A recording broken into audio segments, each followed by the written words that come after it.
Okay, thank you very much. We're going to get started. I'm Rose. I'm a nurse from Winnipeg that works in an amyloidosis private clinic. And I have with me Merv Carr from Transthyretin Amyloidosis Canada. He lives somewhere in Ontario. I don't remember the exact place. I'm sorry, Merv. It's a little tiny town called Hagersville.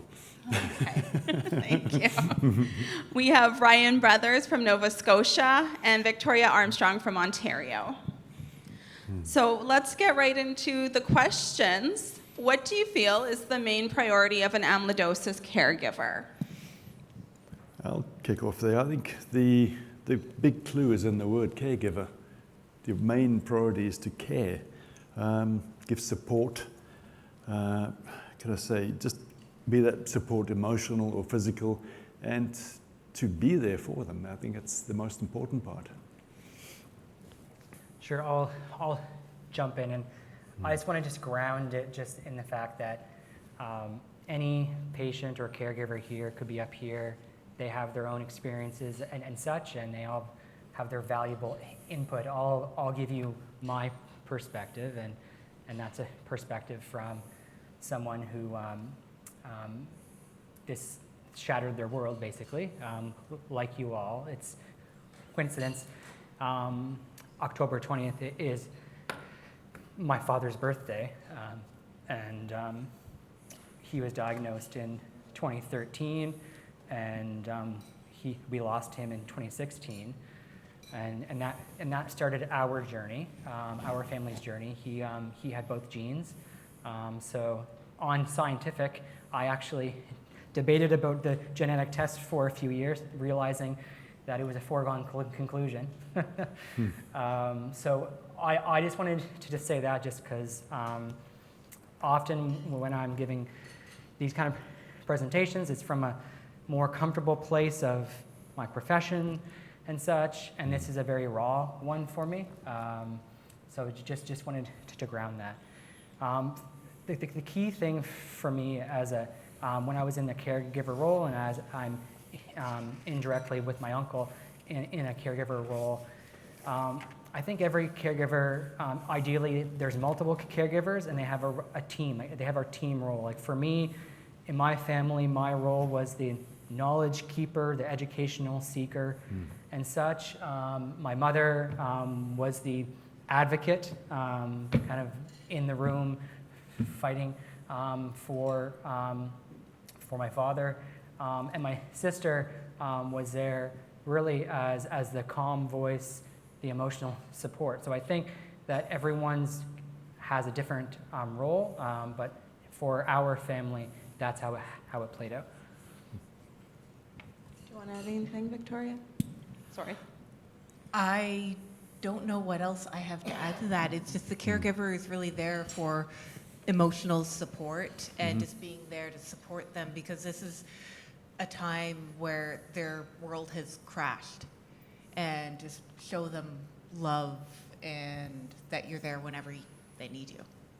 Yeah, I think the other part of that question as well is you have to educate yourself as much as possible, so you have some idea of what the patient's going through. Thank you all for sharing.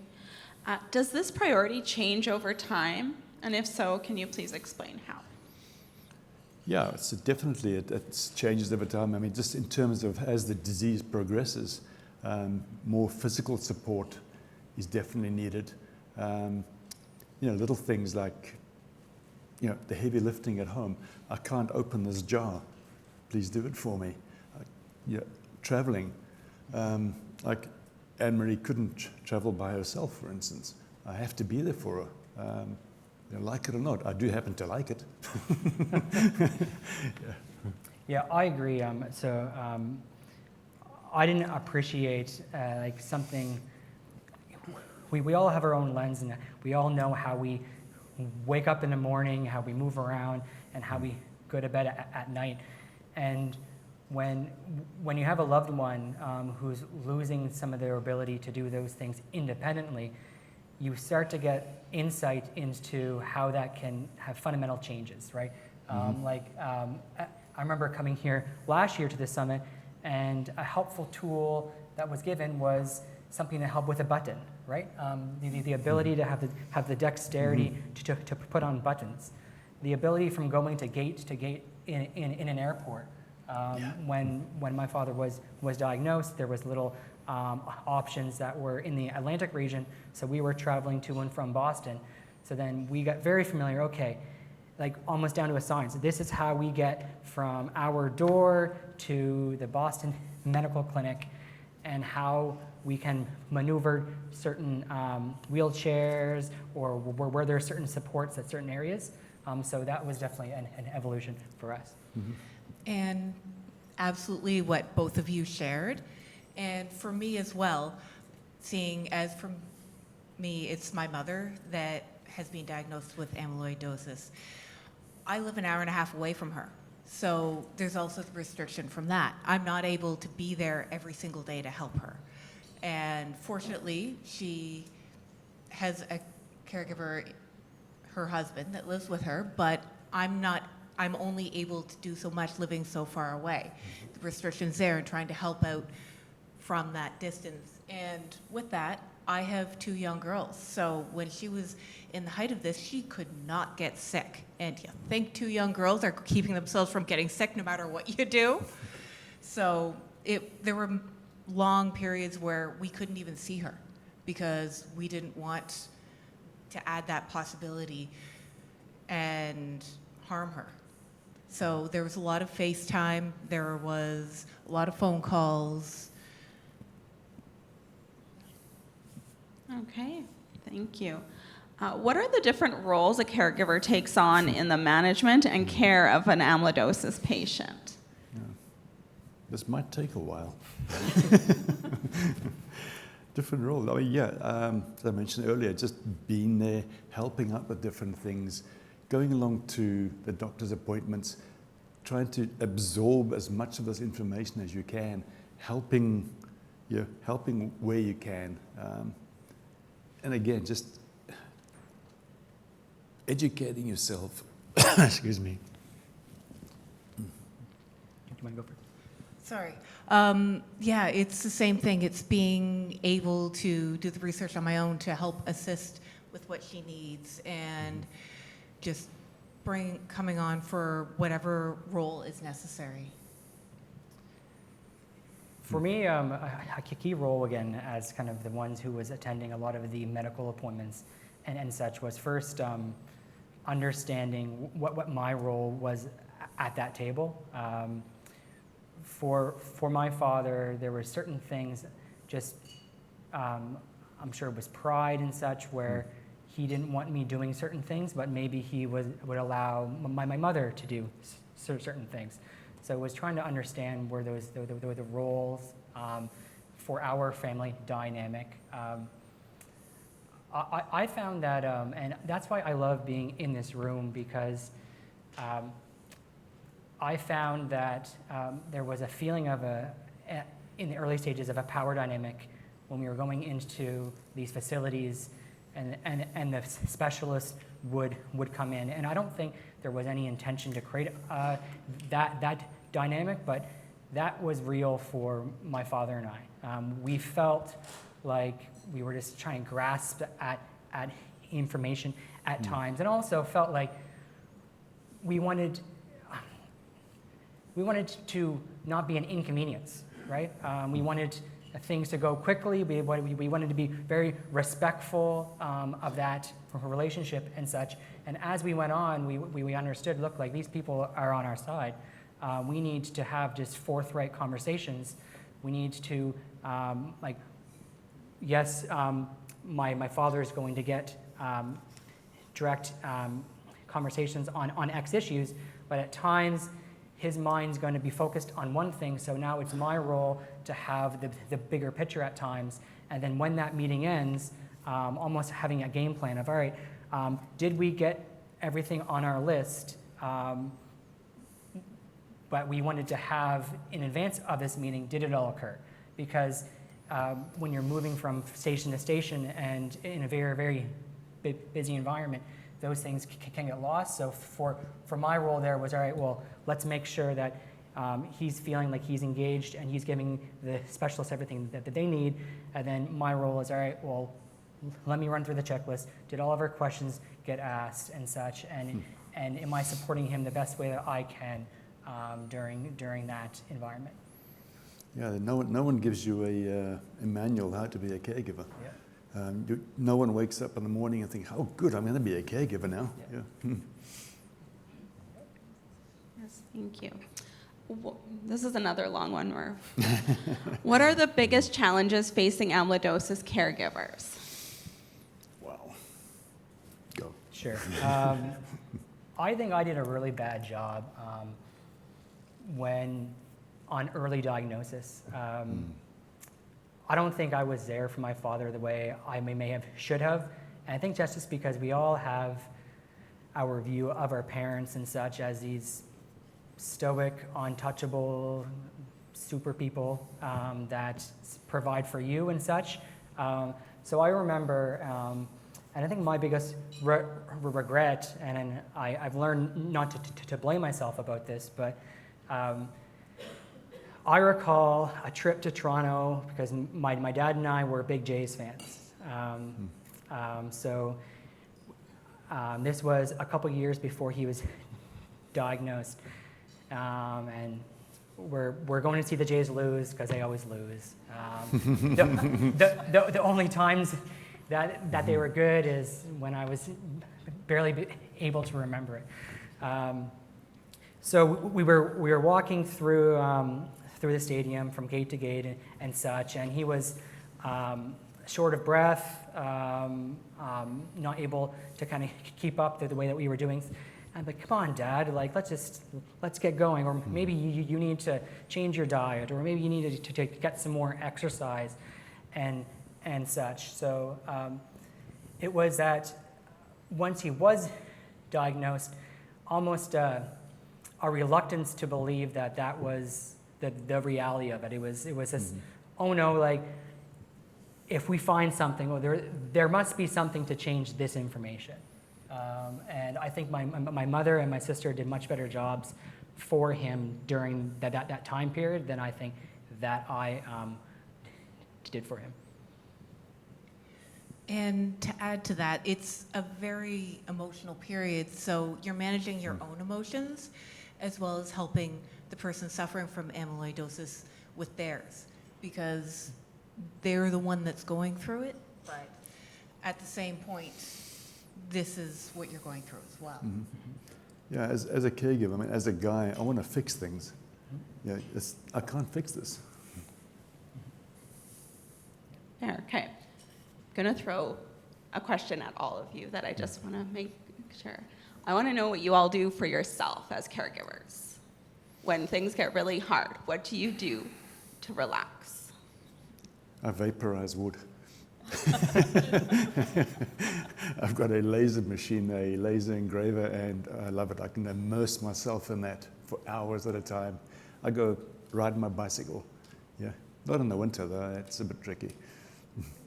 Well, you're in an Ontario winter. I'm from Manitoba, so. I'm trying to find snow tires for my bicycle, and I can't find them. You might have to come to Winnipeg for those. For myself, I do yoga and meditate. Find that does a lot because it not only works on your mind, it works on your body too to help release. When I was in the caregiving role with my father, we were going from place to place and such. Finding an hour or so when he was having some downtime, became very familiar with hotel gyms. They're usually awful and small. Unlike this one, it's very small. I saw some of you there this morning. But I think for me, the more that I was able to educate myself about it, the more comfort I was able to have, and I think that's why TAC is essential. It helps provide that educational resource. I think that the more you understand about it from a credible source, the more intelligent conversations you can have with the specialists and such, and that for me, that education help provide comfort. Yeah, in uppercase letters, stay away from Google. That's very good advice. Thank you all. So how, if at all, can caregivers elevate self-advocacy and self-decision making? I think in one line, knowledge is power. The more you know, the more you can help deal with it with yourself as well.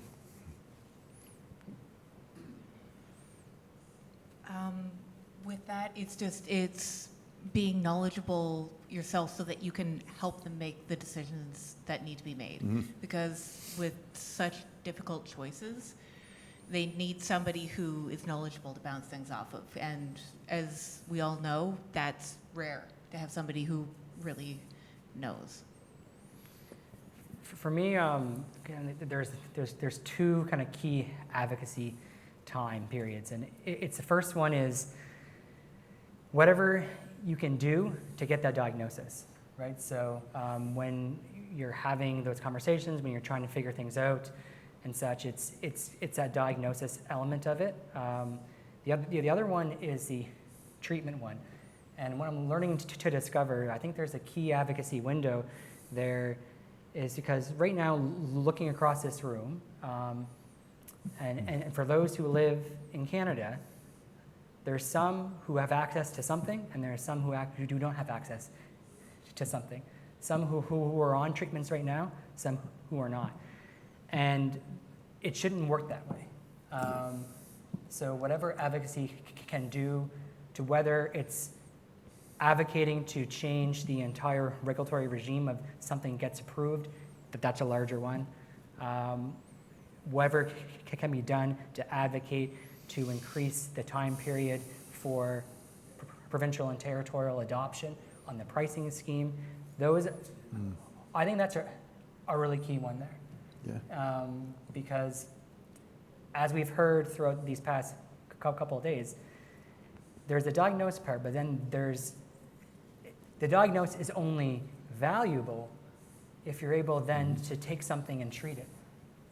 The Right. diagnosis could be incredibly frustrating, even more frustrating than not knowing about it, if you can't get the actual treatment that's available to other people in Canada.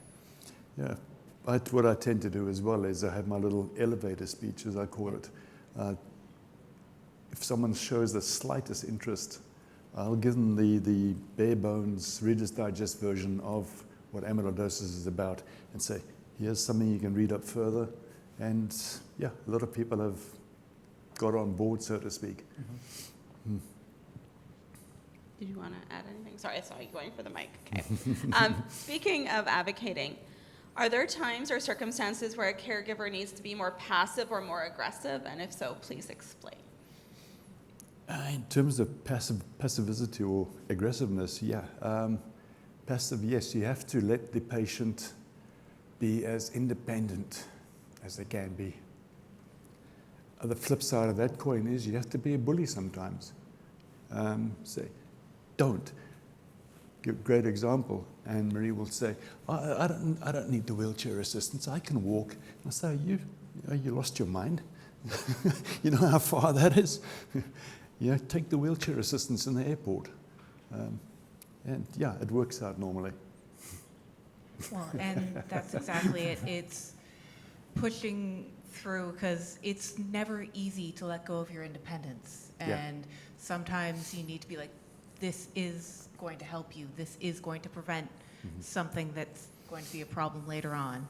And also in terms of decision making, it's even when you have a medical choice to make. There are certain times that you need to push through to help find more information and find the best choice. And of course, other than that, like, let people make choices when they can to give them that independence. Mm-hmm. I don't think I have much to add on that, besides saying I would try to take my cue. So we would have an understanding of the objectives and such, and the path that we were on. And some days I would take more of a backseat. and let my father raise things and lead the conversation. If I felt that it was a harder day for him and he wanted to remain more quiet, but some of the objectives and our collective goals that we got on the same page weren't being achieved, then I would try to take the reins that day. I think the last panel raised a comment, and I think it was a good one. And my thought always entering that room, because it's very easy to try to take control of it, was not to disrupt the health process too, right?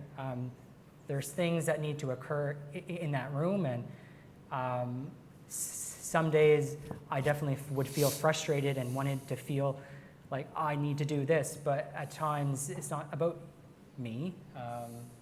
It's about, for me, my father getting the care that he needs, and that there may be other avenues to have that flush out in other ways. Thank you. Yes, I think as we heard on that panel as well, sometimes as healthcare providers or workers, we all too are frustrated, so we understand that. Yeah. What single piece of advice would you give to a caregiver of a newly diagnosed amyloidosis patient?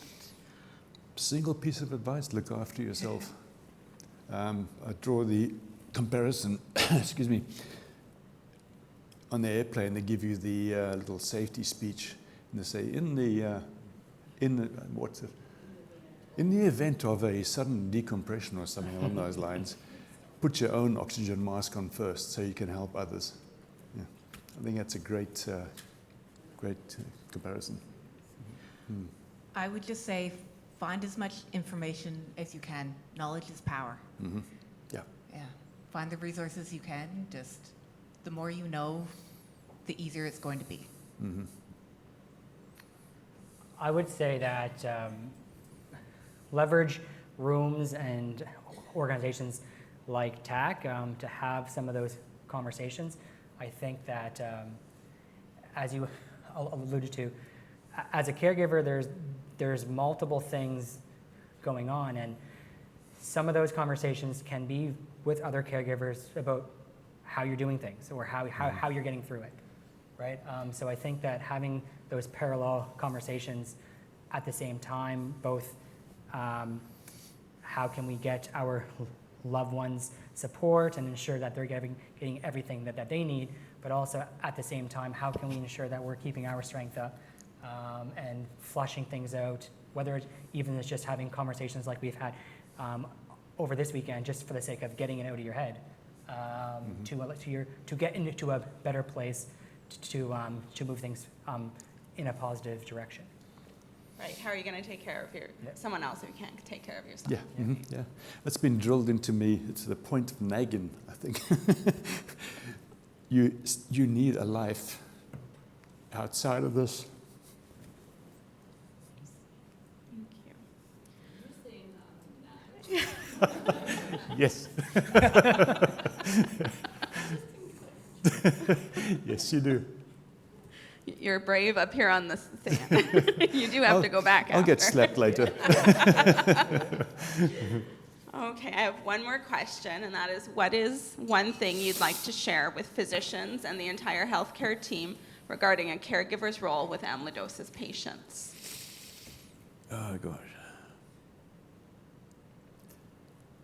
I think I'll jump in first on this one, and it's more a bit of that power dynamic piece. There is, I think everyone appreciates that there's roles and such, and I think it's key that if it's possible to have that multidisciplinary approach where you have a place for the patient to go to flush out some of these conversations, because if they don't have that, they're going to be having that conversation with the specialist, right? It's just, that's their place to talk about amyloidosis, and that's where they're going to have it. They're going to take that opportunity, because I, as a caregiver, would, and my father did at times. So if there's a way to have a variety of supports to focus in and having the conversations that are appropriate in each venue, I think that would be ideal. Yeah, the thought I had there as well is just from the physician's point of view to help the caregiver feel they are part of the team. Yeah, include them in everything. And going along with both of you, it's seeing the caregiver and understanding that they need just as much information as the person who's sick. Mm-hmm. And with that, they give them as many resources as you can so that they can aid and help you, because they're there to help the physician as well on the everyday. Okay, before we open up to questions, anyone want to add anything? No? We'll open. Any questions? I think everyone's tired after lunch.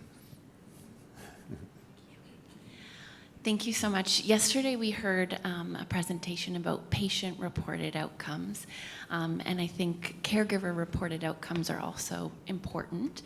I'm curious about your what you'd appreciate in terms of questions that healthcare providers would ask you about your well-being as a caregiver.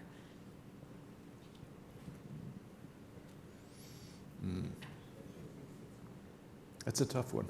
Yeah, so I think that's a great idea. I think, I guess, where I pause on that is if there's maybe a way to do that in a different way that's not, like collecting that information at the appropriate time where it's valuable when your mind's not focused purely on the patient and such. Because I would say that if you want the best data, you have to figure out when would you collect it. Because I know me personally, through my journey of it, was going through various different views. And I would fill something out or provide feedback.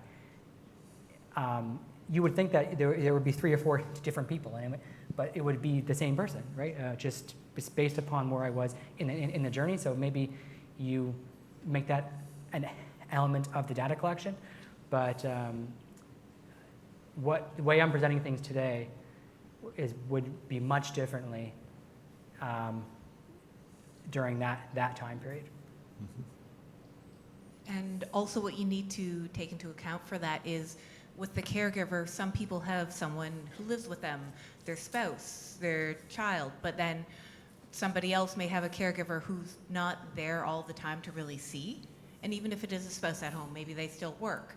So they're still going to have a different perspective on it, because the person who's sick still may be hiding how they feel, like, oh, I'm fine, it's okay. Like, there are definitely points where that's not going to happen, but it's the perspective of, if you're looking at that, what is the person that is the caregiver really able to give?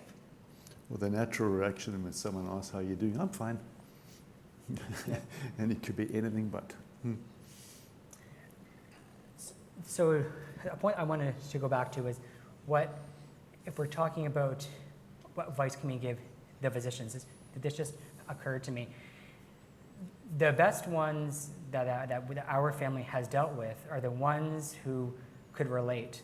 So everyone has their own journey and has experiences with loved ones and such, and I found that the best ones were the ones who were able to draw upon a piece of their life and their life experiences and then relate to, stripping away everything they have, put themselves in a chair with an expert in front of them and relate during that conversation. Mm-hmm. Any other questions from the audience?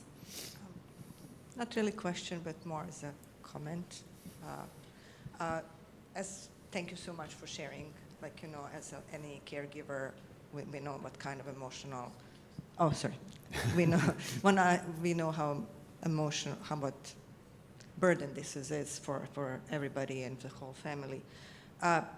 So I was thinking about 3 things while you were talking, and one thing is the journey is really it's a together.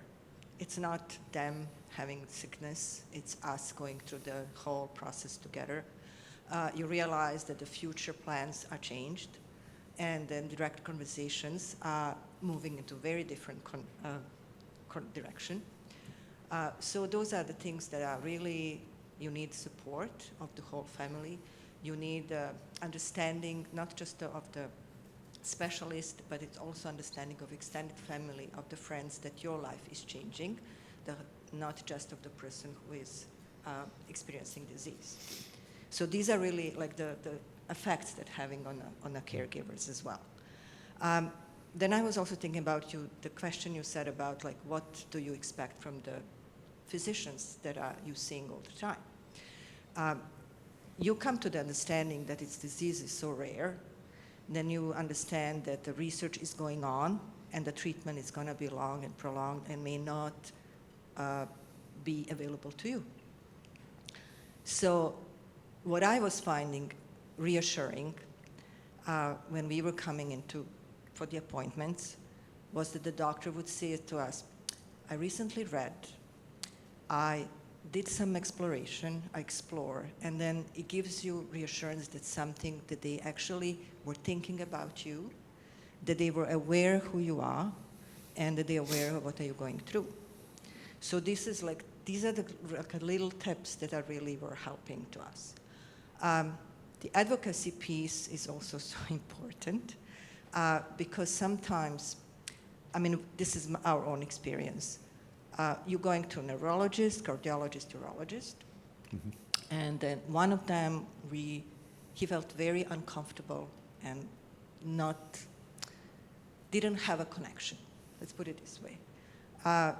And you're fighting to change the doctor. And I'm just really, this is your caregiver and advocate, the person that's advocating for their needs. You also have to be prepared for that as well. You know, to make sure that when you're going through, that they also feel comfortable, and both of you are comfortable doing this. And then also, what I also found very helpful, it's like a tiny tip, which I think the support groups really share. The technology is really helping, you know. So at the moment when he was losing sight and hearing, like, and it's getting harder and harder to go to appointments and to get what the doctor was saying and recommending. So with the doctor approval, I was starting to using voice to text. So we would save those documents, we would going through them again together, enlarge the font, like, you know, it's really, technology is there to help you. So that was really, really good. And then the other thing is the time comes when you're visiting emergency more often. And it's a rare disease. So avoid all the tests that you have to go through in emergency room. Together with a neurologist, they created a tiny card that was telling, this is what we're dealing with. And it really was helping for that triage to actually go us through. Like, you know, this is stuff that you actually, I wanted just to share, may help you. And thank you again for everything. On that, what you were talking about there, I had this idea floating around of producing a small little information card the patient can carry with them. On one side, it'll explain what this disease is all about. On the other side, it might say what medications they're on. So you haven't got to explain it every time. We floated that around in our support group too, because they were saying that was an issue. Every time they went to the emergency, the doctors didn't understand what they were going through. Yeah. And then their caregiver spent most of the time trying to get through to either the nurse or the doctor or whoever they're dealing with. It's frustrating and it's a waste of time, yeah. Absolutely, that's a good idea. Thank you. Anyone else have any questions? No?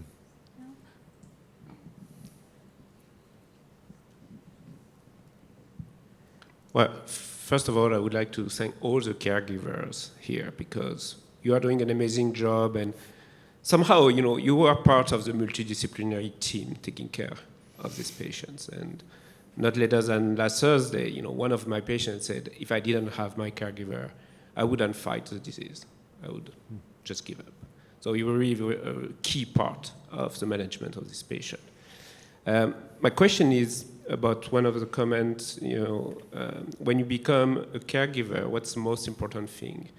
And someone mentioned, get education, get as many materials that you can find.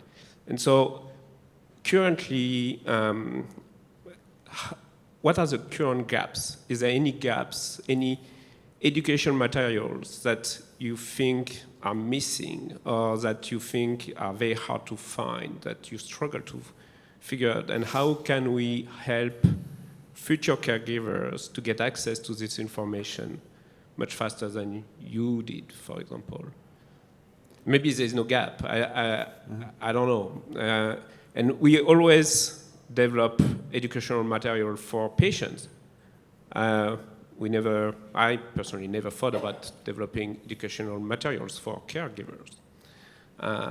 So I don't know if there is any specific gap, something missing, something that you feel that you cannot find or you had a lot of trouble to find. So I'm really looking forward to the next session. In my mind, I would love to see an interactive tool where you pop open Canada, you click on the region, it shows the experts, the cardiologists, the neurologists, and so forth, physical therapy and such, dietitians, the whole multidisciplinary team in each region. You click on it and it shows all active trials. Dr. Metsay shared a link earlier today about all active trials that are going on in the world, so thank you. Showing all the drugs that are currently being approved for that region that have went through the actual pricing scheme and they're currently available for patients, the ones that aren't available, and clicks to way to advocate for them. So basically a regional specific map. It's easy, right? Right, Dr. Metsay? That's what I would love to see. Yeah. That's a great idea. Yeah. Take note. For me, one of the difficult things, and I don't think there'll be any literature that covers it, but from a personal point of view, is should I hit the panic button? At what point do you panic? Well, and also it would really be helpful.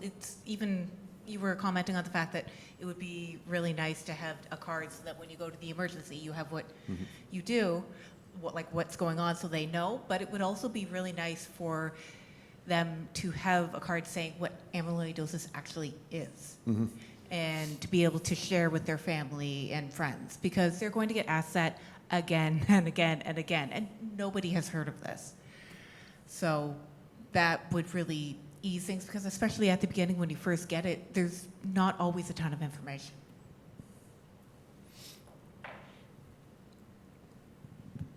Okay, any further questions? Alon, Anne-Marie? Yeah, no, not going to dive in you, as usual. Merv, you said something about, so when do you hit the panic button? In terms of hitting the panic button, what specifically are you referring to? When you go to ER, or should you not? And are you looking at, are you referring to like cardiac neuropathy, or? Pretty much all of the above, yeah. For instance, you're retaining a lot of fluid. Do we go to the ER? Is it that important? Can we manage it ourselves? This type of question, ageism comes into it as well. That's something we've been working on. Should I be ignoring this? Is it just something I have to accept, or is it really serious? Do we have to hit the panic button?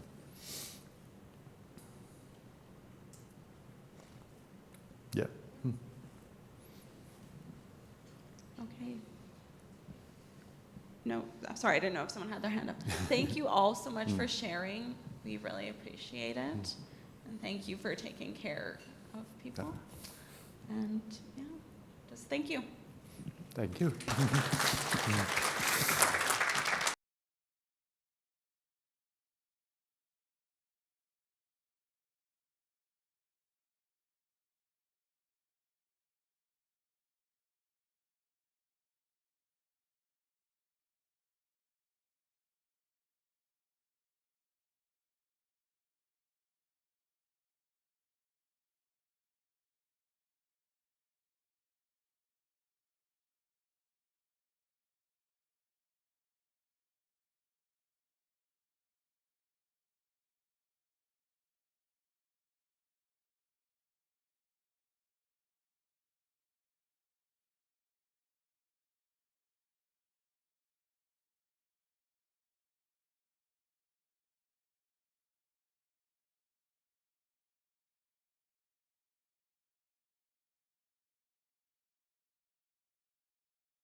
Okay, thank you very much. We've been busy scribbling notes from all of these great panel discussions and questions. And so Dr. Tourneau and I are going to do a presentation now on the Amyloidosis Society. We'll try to keep it brief, and it's kind of been sprinkled in, I think, throughout this weekend and come up in a number of our discussions and Q&A sessions. But we haven't actually kind of officially unveiled it, if you will, or kind of broken the bottle on the ship. Thank you. So we're going to do that now. It's kind of our unveiling, I guess, or, you know, and we've shown the logo, which is the first time the logo has actually been disseminated to a larger group. So we're kind of very excited to be reaching this stage. Still a lot of work to do, of course. We'll talk a little bit about our initiative for the map. And Ryan, I'm not sure if you're here, those were some great ideas that you gave us. So I was taking notes because I think the map could be a very powerful thing. We'll also talk about some related initiatives, particularly one that Dr. Tourneau has led with regards to having amyloid-specific electronic medical records to really improve diagnosis and treatment. So these are our objectives that I just named off. The map will be kind of the primary, I shouldn't say primary, it'll be one of the initial initiatives or projects of the Amyloidosis Society, if you will. Of course, it's not going to stop there, and we'll talk more about electronic medical records. So I won't spend time on this. I kind of talked about this a little bit yesterday about all of these kind of grassroots organic networks and groups, some formal and organized, others not so much, that have popped up across Canada, far and wide, large and small, so that we can all support each other managing this disease. And we thought with such enthusiasm and energy, the time is right to harness that momentum to build a society dedicated to the care of amyloidosis. And so there's a number of advantages to having a medical society, and some of these might seem obvious, but there are lots of, and this has actually been studied and proven as well, is that tangible benefits to having a medical society include communication between physicians and healthcare providers, communication between patients and healthcare providers, between industry and the community, other stakeholders like government. There's just lots of opportunity, and it kind of gives a platform to launch all of these conversations and discussions that are very important. Networking, of course, and that goes hand in hand with advocating and advocacy. Education is naturally a top priority, and awareness to go along with that. Standards of care, benchmarks for care. What should we be striving for? What should we be looking to achieve, both with regards to many different areas like timing, time to diagnosis, time to initiation of therapy, different therapies that we should be using. Lots of different standards and benchmarks that we can talk about, and really medical societies often lead the way when it comes to defining what those are. Training and development, so the next generation of scientists, the next generation of healthcare professionals, making sure that this remains a top priority, an area of interest for people who are up and coming, so that we can continue to recruit and grow our army of fighters. Events like this and many other advantages to having a medical society. So last year, in kind of preparation and recognizing that we needed to hear from the community before we embarked on this journey of starting this society, there was a needs assessment survey that was circulated. I mean, one of the things that we've realized is that without a society, it's actually just hard to communicate with all of the people who have an interest in amyloidosis, or even know who they are, never mind just communicating with them. And so we tried to disseminate this through multiple different sources and email lists and other medical societies and organizations, as well as Trends That Read and Amyloidosis Canada helped us as well, to just try to hear back from the community and what they felt. Actually, interestingly, I mean, the society and the survey itself was generally targeted towards healthcare providers. But we did hear from a number of non-healthcare providers as well, which was actually quite nice and kind of a surprising thing, but a nice result because it gave us multiple perspectives to draw from. And then you see on the right there the different medical specialties that were included that were represented, I guess, in the survey results, with no surprise, neurology, hematology, and cardiology being the predominant ones. And then we heard from a few other sources. We heard from nursing, and we heard from researchers as well. And then there were even some maybe more kind of supportive or consultative groups like nephrologists and hand surgeons for carpal tunnel syndrome who gave some information as well about their perspectives. And then here's the provincial breakdown. So we were actually really happy that this did go coast to coast, and we got input from sea to shining sea.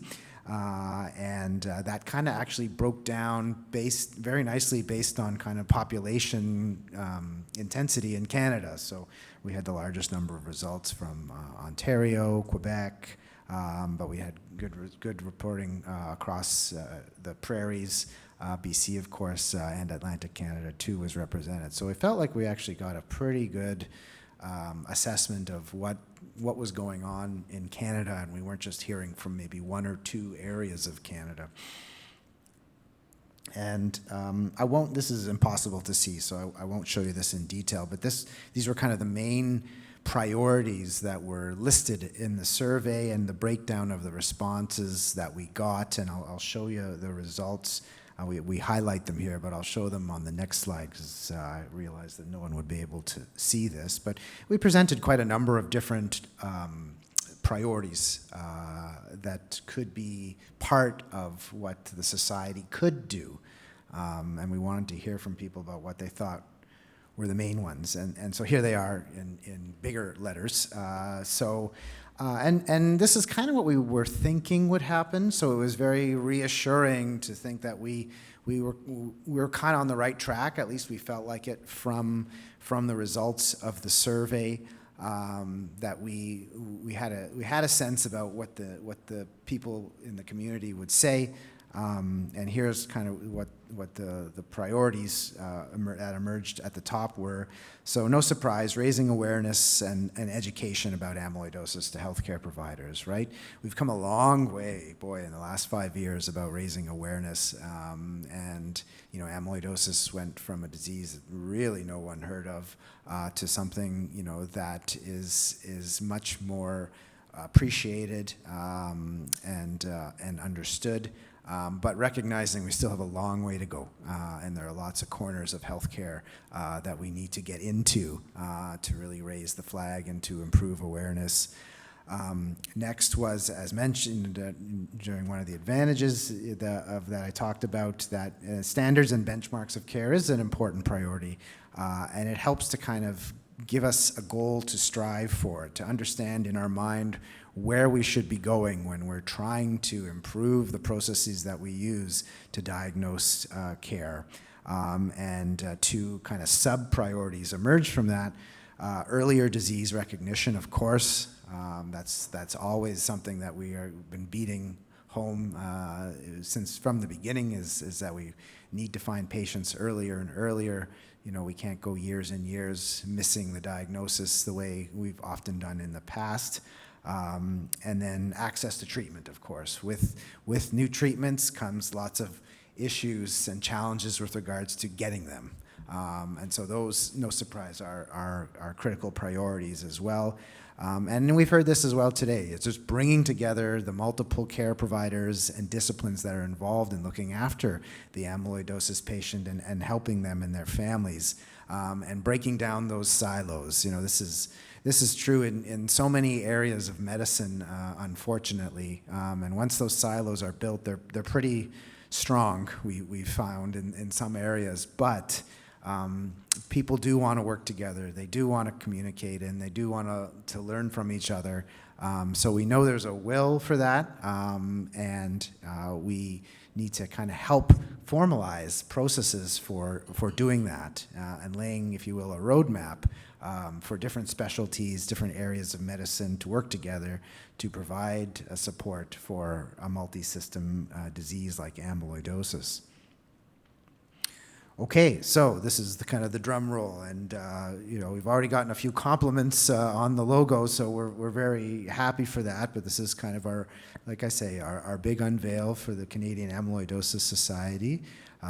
We do have a logo in French as well. I apologize for not showing it. I realize I should have it up there, but Francois and Geneviève were very helpful, in making sure we had that right. And so it is a medical society, and so it'll be focused on healthcare providers. And it's still very early days, right? We don't have a website yet, which is kind of really the critical part of having a society and having that platform to communicate with Canada and even the rest of the world. We're kind of a small group of people, but we know that we've got a lot of people interested. And lots of, like I say, lots of potential projects and areas. I think one of the things that we've learned as we've been embarking on this journey, and it's still very early on this journey, is it's a lot more work than we thought it would be, which is kind of true for just about everything in life that's worth doing, right? But we do think it'll pay off in the end. We kind of need to set our goals small in the early days so that we can accomplish things and make them happen. It's, as we've heard this weekend, the areas of need are quite vast, right? As vast as Canada is. We've been warned, and also in communication with other rare disease societies that we've got a lot of advice from over the last few months and even a few years that we've been thinking about this. Is you can't be everything all at once, and if you do, you'll kind of fail at everything all at once. So establish your priorities, build off your successes, and as you are successful, you will grow. And with that growth, will come even more successes and more areas. We're trying to take that to heart. So here is our executive committee listed there on the left, and most of those people are in this room, so that's nice to see. Dr. Davis couldn't make it. Dr. Venner was here yesterday, but we've got really a great group of generals with broad representation across the country from different disciplines, and so I think the leadership part is critical, and I think we've checked that box. I'm very proud to say. And so next steps. So I could, have several pages of next steps here, but to kind of focus on the main ones. So we are actually looking for having members join. We have opened registration to the Amyloidosis Society. And we've been disseminating a letter introducing the society, and we'll continue to send that out through our different channels so that we can kind of establish our core membership. And it's very easy to sign up. It's free. That will establish our membership, and we're going to continue to grow that. We hope over the coming months, but we have kind of launched our membership letter with a link. There's a small survey that's included with that, just to really find out a little information about who you are. We're going to and then a lot of the functions that medical societies do, we want to start. So things like a newsletter. I mentioned a website already. We'll talk about the care map in just a minute. And then there's lots of, even within amyloidosis, we know this is one of our challenges, is that there's lots of subgroups, right? There's lots of different areas within amyloidosis. There's different medical specialties, there's the different subtypes, the different disciplines involved, and this is, I think, our strength and also one of our greatest challenges is amyloidosis kind of belongs to everyone and no one, right? It's not like one disease that's only looked after by one group of specialists. It's a multi-system disease, and so it brings a lot of different areas into the tent, but it doesn't belong to any one specific. So I think that's good, but it also has its challenges. There is a nursing network that we are very excited about that has been kind of growing very steadily over the last year or so. It's kind of starting out as the Prairie Amyloidosis Nursing Network, and of course included Manitoba, Saskatchewan, and Alberta. But it's been successful. It's attracted interest from the other provinces as well. And the intention is to change the name of PAN to CAN, the Canadian Amyloidosis Nursing Network. There's a few details that they'll need to sort out with, but we think and hope that will be very closely related and really kind of part of the Amyloidosis Society, and kind of a critical part of the society as well. So we're very excited about that. You get the question, will it be part of Transthyretin Amyloidosis Canada? Well, it won't be a part of Transthyretin Amyloidosis Canada in the sense that there'll be separate organizations. But as you can see in this room, we're very closely linked. We'll continue to work together. And this is also one of the nice things about the amyloidosis circles and community is that it's a very tight-knit community. Everyone gets to know each other.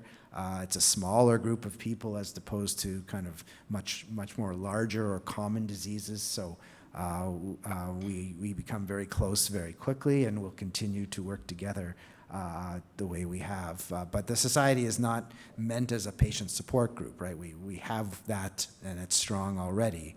It's to kind of build up the medical society side, and much more to come. So this is just a quick look at our letter, just to kind of prove that we have it to you, and that I didn't just make it up, with the link at the bottom there. Okay, and so the Map of Canada initiative, which is, again, the main initial project that we're working on, and as part of the Amyloidosis Society. So what is this? This will essentially be a directory of amyloidosis care providers across Canada. And we're hoping, again, to include, as broadly as we can, all of the different regions of Canada, describing all of the different services that are available in each area that are available, and includes clinic. We're, of course, initially, not only, but initially focused on treatment, and so where can treatment be obtained in the different areas of Canada, but also, of course, the diagnostic tools that are used to diagnose it. It will have a focus on AL and ATTR, and the way there's a number of different ways where we're collecting this information. We're realizing that this is actually quite a large task, and again, larger and more difficult than we thought it would be. But it's a combination of kind of reaching out to people across Canada, having conversations, but also as part of the registration link that was on the letter, people can also give their information about their clinic and what kind of care they provide, what kind of patient population they provide it to, what kind of diagnostic tests they have available to them or may not have available to them. And so in a way, it's kind of self-registering. And so we're slowly building up the different pieces around the country bit by bit. So this is what it's starting to look like. This is not the finished product. But this is kind of our initial map, I'll say. So we're slowly but surely putting together where amyloidosis care services are provided, what services are provided, and there's still a lot of work we need to do because this is not complete. I think part of as was suggested, is also to provide information about clinical trials, because that is kind of a critical part of advancement, as we know.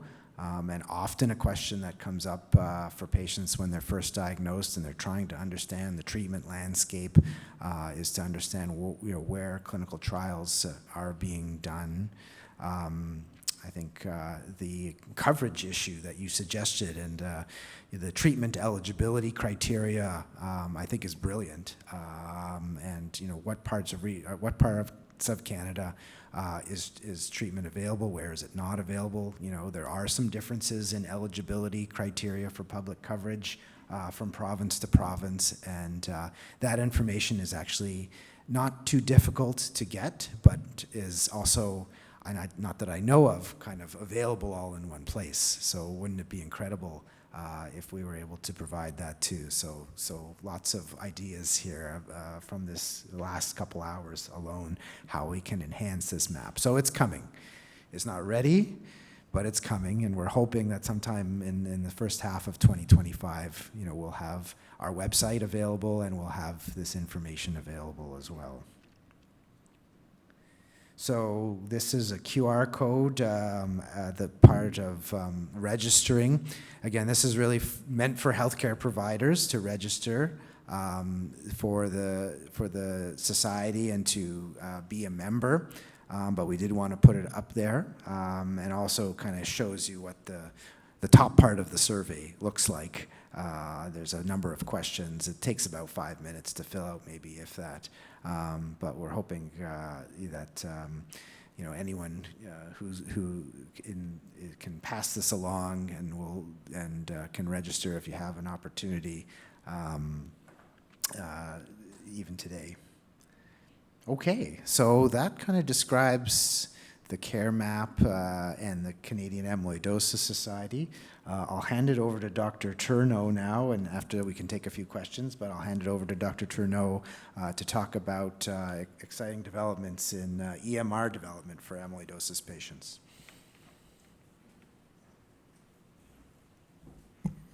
Thank you, Noel. Maybe just before I start, I would like to thank you personally for all the effort and work you put into creating this society. I mean, it's really a huge effort, and I think we really all appreciate your leadership in this, and I think you deserve some applause right now for this.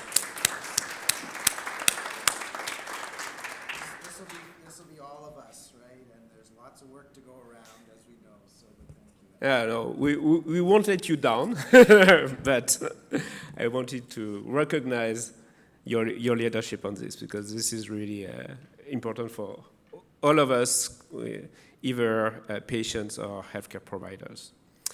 And so to echo to the work that, the global healthcare community with an interest in amyloidosis wants to do in order to improve the access to care and help everyone who has an interest in this disease to be able to work together and to learn about this disease. I wanted to mention an initiative that we had in Quebec, but which really we want to make open for every healthcare professional who has an interest in this kind of tool.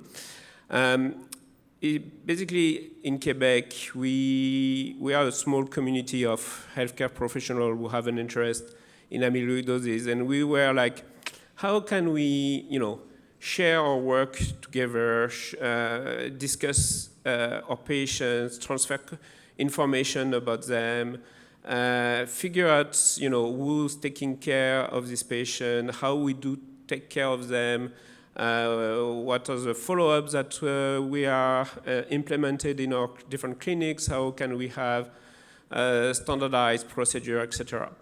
And then we thought, well, one of the easiest way would be to have a joint medical record across the province. And so we thought, because I'm a cardiologist and a lot of my colleagues are from the cardiology world, we thought, oh, we have an EMR already for heart failure and cardiomyopathy across the province, which is something which has been developed by the University of Sherbrooke.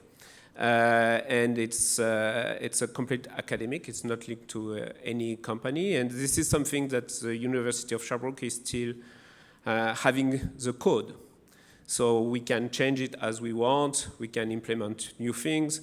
We have a group of users who give us some feedback on how to modify the EMR, etc. And has been there for 25 years now and never crashed so far. So, and then Noel told me about, we have the Canadian registry for amyloidosis research, and we have to enter data. So how can we try to link our EMR to a Canadian registry and make sure, that if we enter data, then we can easily push them later on within the registry, and then learn from this registry in the future, and change our EMR. And so we have a nice loop, and everyone benefit from it.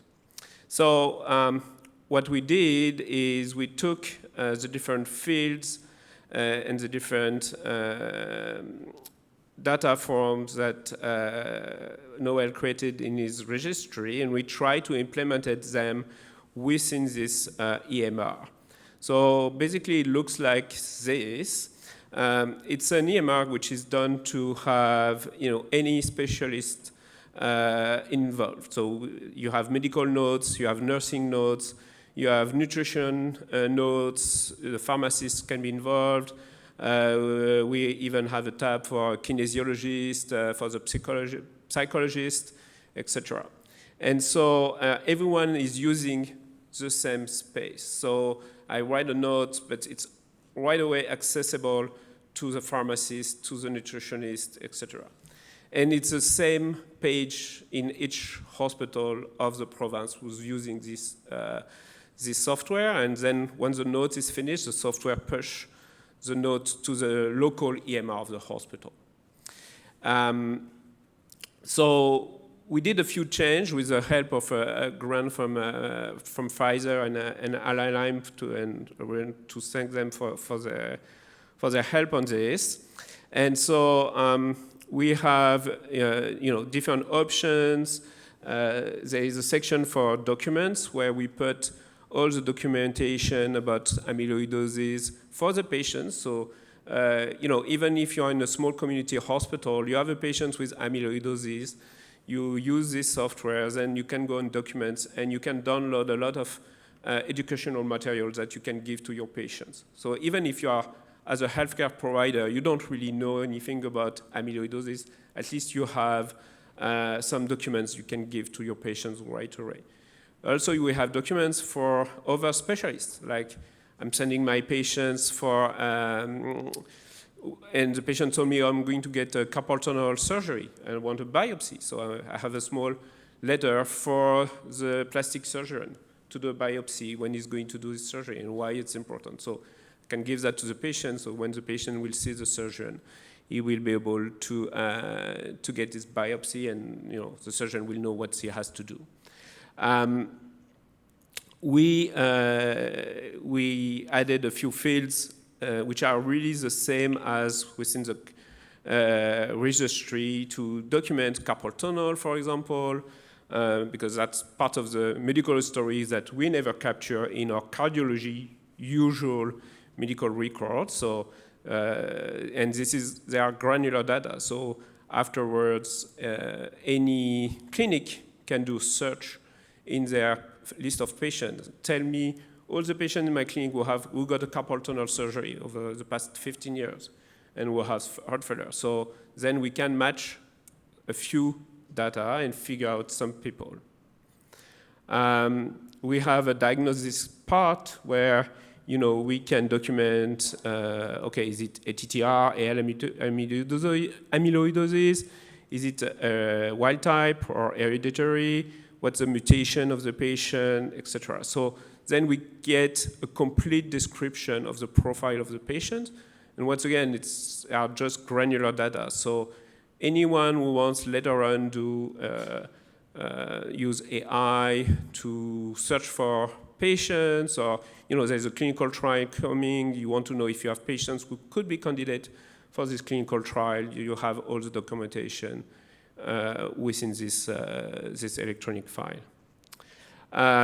This is just a generic medical observation. So, we ask questions to the patients, we click yes, no, etc. So we can document and have the history.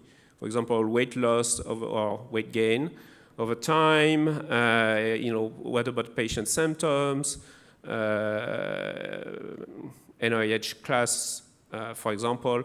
This is currently very cardiology-oriented, but we are trying to get more specialties, especially neurology or internal medicine, to use this software and tell us which kind of fields they want us to add. We also have some tool to prescribe labs or medication. So for the labs, for example, I see a patient, I think it could be amyloidosis, but I don't really know which kind of blood test this patient should have.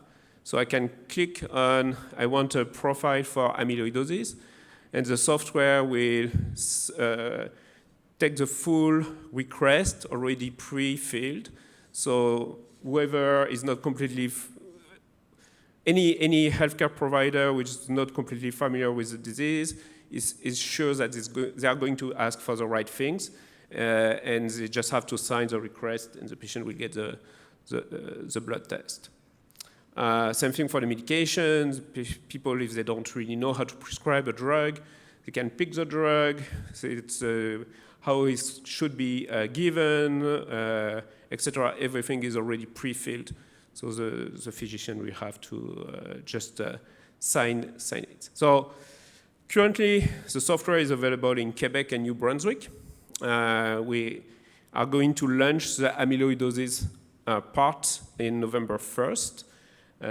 It's currently being tested in different centers to find bugs and everything. But the goal is really to collect data about our patients, and we don't collect just data about patients who have the disease, but also about patients that got a suspicion for the disease and where the diagnosis has been excluded. So it's going to help us in the future to learn how to be stronger in our performance to perform diagnosis for this patient. So the software is kind of free. So anyone in Canada who wants to use it or to have this kind of opportunity, just email us. We have currently, we charge only the cost of the implementation and the maintenance, but the University of Sherbrooke doesn't make any money. So for a small clinic, it's like $500 per year. So I don't think any company for an EMR can beat that.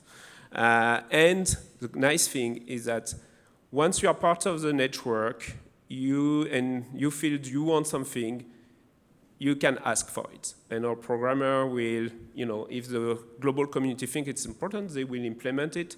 We are still in charge of the code. So it doesn't look that sexy in terms of, web design, but the code is pretty robust, and as I said, never crashed in 25 years. So hopefully, it will help us to improve the care of our patients. Thank you very much.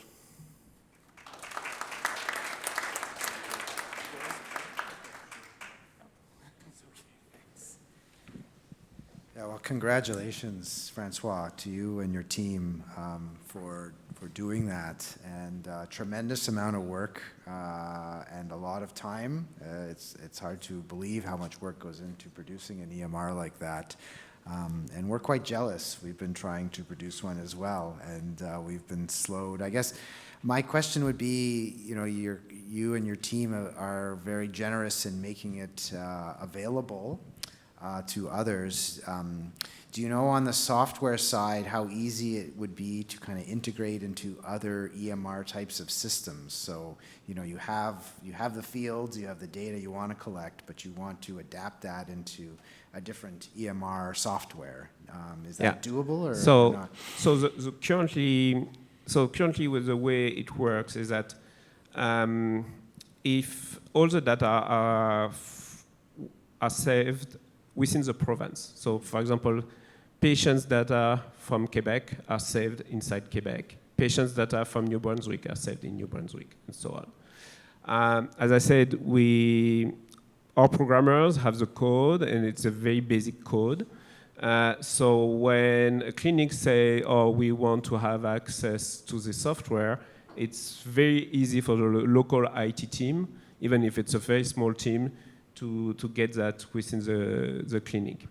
Now, currently, when we finish to collect the data, it creates a PDF, and this PDF can be pushed to your local EMR.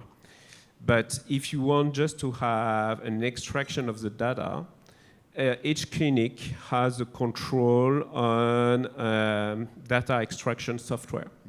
So it's like, okay, I want all the patients who are more than 70, who are men, who have heart failure and a carpal tunnel. You press a button and it's going to give you the list of these patients. And then all the data you want attached to it. So that's a nice thing about the software. So that's the way we plan afterwards to take this and push it to the registries to avoid double entry. Excellent. Oh, that's tremendous. So thanks very much. So you see our summary slide here, just introducing the Canadian Amyloidosis Society and the Amyloid Care Map as one of its initial initiatives, and the information we've got from Dr. Tourneau about EMR development. So we have some time for questions or comments.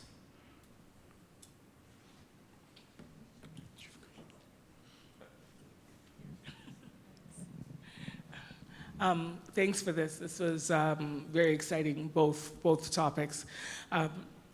Dr. Fine, you already asked the question I was going to ask about the EMRs, and just looking at it together, it seems like a really nice add-on to the Canadian Amyloid Society to really just make it as a bonus. The question I had about the Canadian Amyloid Society, is it helpful for all of us patients, caregivers, as we go to our various appointments to just, have a little card or something and just let everybody know about this? Just because I'm sure a lot of providers would not know about this, even with the letter, which looks good. So is it just helpful to just kind of spread the word that way as well? I think we need all the help we can get to get the word out, really. And so that's a great idea. We don't have a card at this moment, but I'll take that back. We'll take that back. And I think, like I say, we need all the help we can get. We need all the support that's out there. And I think the patients and their families and their caregivers will be really what drives this. Even though it's a medical society, it'd be really driven by their needs, and so that'll be instrumental in growing it and building it. So thank you for that idea. Yeah.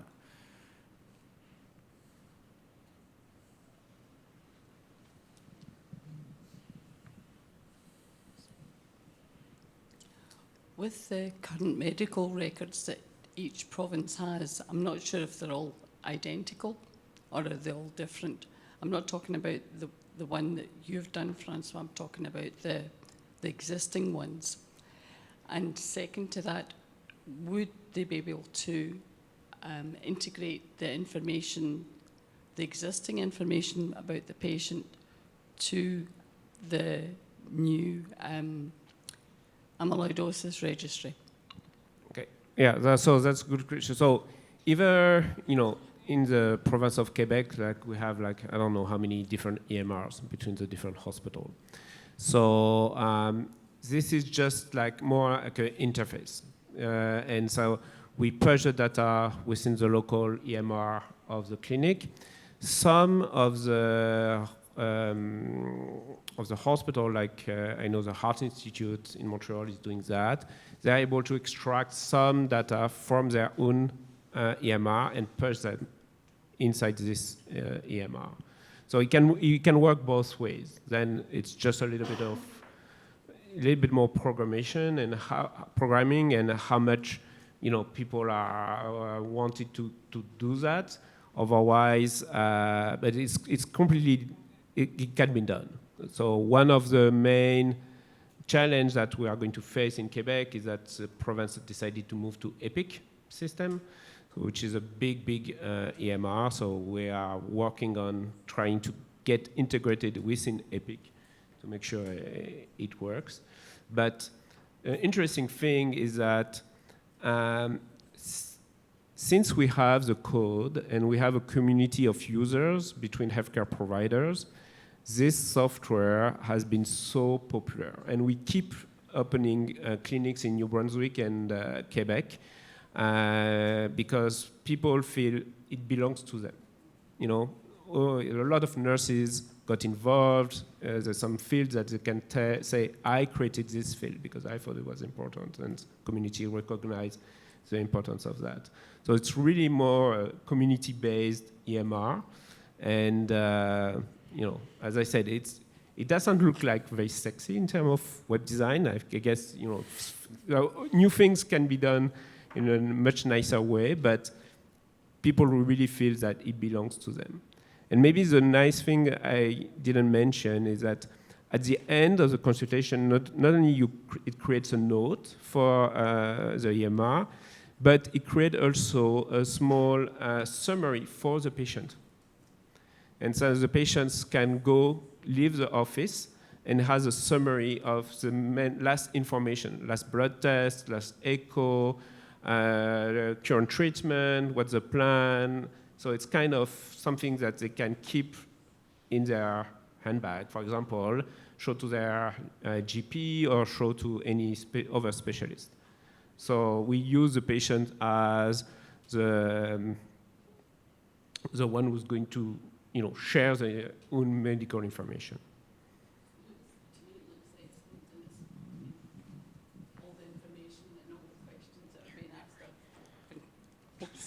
Yeah, and since it's shared across the province, so if I'm a patient in Montreal and I arrive in Quebec City and have a problem, I can give my consent for the doctor right away from Quebec City to have access to all my notes. So that's a nice thing. That's excellent, and it keeps all the amyloidosis information all together, which is nice. You're not having to search for it like on years gone by. No, it looks great. 25 years old isn't that old, really. Not when you get to this stage in life, anyway. Thank you.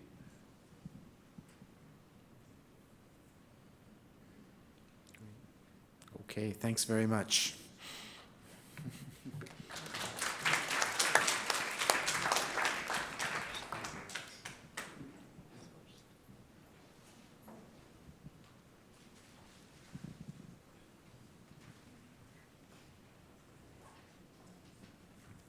Well, good afternoon again.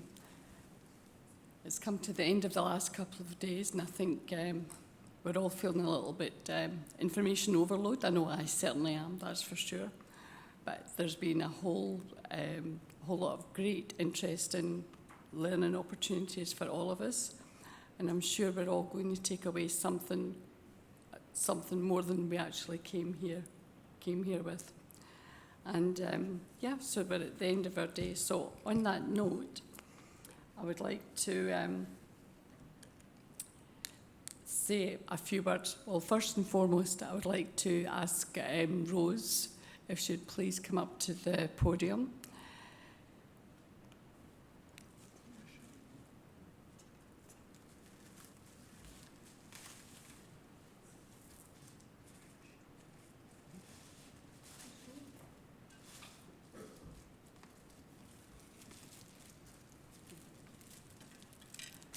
Rose has been with us and has been a fabulous support person. Set up one of the,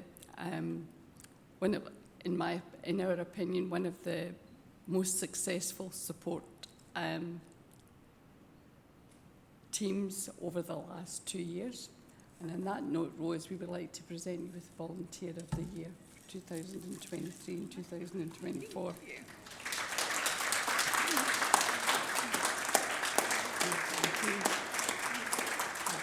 Rose has been fabulous, absolutely fabulous. Every time I speak to Rose, I hear about something else that's been done that hasn't been done before, and I know she's a real trooper. So thank you very, very much indeed. Thanks a mil, Rose. Thank you. And last but not least, it's done. I just want to say a huge thank you to many people out there. To all the pharmaceutical companies, thanks a million for your sponsorship, for your assistance, because without you guys, we wouldn't have been able to put this together. It would have been totally impossible. So thank you, thank you, thank you. To all the doctors and healthcare workers out there, nurses, everyone, it's incredible. I can only imagine the frustration you guys deal with on a daily basis, weekly basis, and I'm sure many times you want to pull your hair out because you can't get the access for your patients quicker than what's happening out there. The wheels are often slow in turning, but I do know that you do an amazing job, and again, I know on behalf of not just myself, but all the patients, huge thank you. We really, really appreciate each and every single one of you. I would like to also say a huge thank you to Alon and Tally from PRISM. Without your support and sort of keeping me in check every now and again when I get too highfalutin and think too high, but thank you very, very much indeed, because without you guys, we would not have been able to do this together. All our patient support teams, thank you very much for everything that you do. Caregivers and their families, it's a never-ending job. We do really appreciate you, each and every single one of you, even though I nag at times. But hey, I've got to do something sometimes, right? Somebody's got to keep them in line. I would like to also say a huge thank you to the audiovisual team, once again, for a totally seamless job. We really can't thank you enough, because we know we're all technologically based, but my goodness, we could never pull off what you guys have done for us. So again, huge thank you. We really, really appreciate you guys. And last, but by no means least, I would like to say thank you to the whole Hyatt community, who once again have been fabulous in terms of what they've done, the support, and I haven't heard any complaints from anyone, so I'm assuming everything has gone great. So again, thank you very much indeed. Oh, I thought there was something wrong. So again, thank you everyone that's here, present today. All the people that attended online yesterday, thank you. And without further ado, enjoy the rest of your time here in Toronto, and all of you that are going back to different places, safe travels, bon voyage, and au revoir, and well, we'll see you next time, and hopefully it's not too long till the next time we all get together. It's like a family meeting, this. Thank you very much, everyone. Much appreciated. And before you all run away, just a huge shout out to this lady here. Without her, none of this would have been possible.